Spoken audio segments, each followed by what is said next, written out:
Sa iba pang mga balita, si First Lady Liza Araneta Marcos ang nanguna sa groundbreaking ceremony sa itatayong 16 na Pediatric at Adult Specialty Center sa PGH sa Maynila. Katuwang ang DPWH, aabot raw sa lampas 2,000 bed capacity ang inaasahang maidaragdag sa oras na matapos ang proyekto.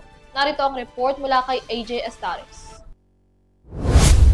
Sisimulan na ng Department of Public Works and Highways o DPWH ang pagtatayo ng 16-story Pediatric and Adult Specialty Center sa Philippine General Hospital o PGH upang mapalawak at makapaghatid ng dekalidad na serbisyong medikal sa lungsod ng Maynila. Pinangunahan ni First Lady Liza Araneta Marcos ang groundbreaking ceremony kasama ang ilang opisyal na sina Secretary Teodoro Herbosa ng Department of Health, DPWH Secretary Manuel Bonoan, DPWH NCR Assistant Regional Director Montrix T. Tamayo, UP President Attorney Angelo A. Jimenez, UP Manila Chancellor Dr. Michael L. T., former Manila City Mayor Dr. Maria Sheila H. Liacuna Pangan at PGH Director Dr. Gerardo D. Legaspi. Ayon sa DPWH, bahagi ang proyektong ito ng Build Better More program ni Pangulong Ferdinand Marcos Jr.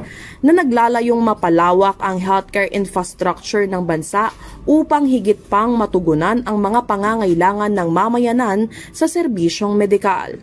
Inaasahang makapagdaragdag ng humigit kumulang 2,200 hospital beds sa naturang specialty center.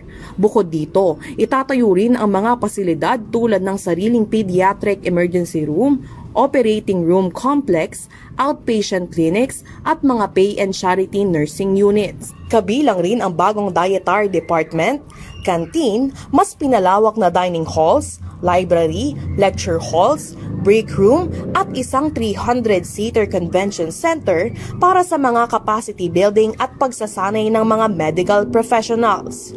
Para sa EuroTV News, AJ Estares, sumasaludo sa bawat Pilipino.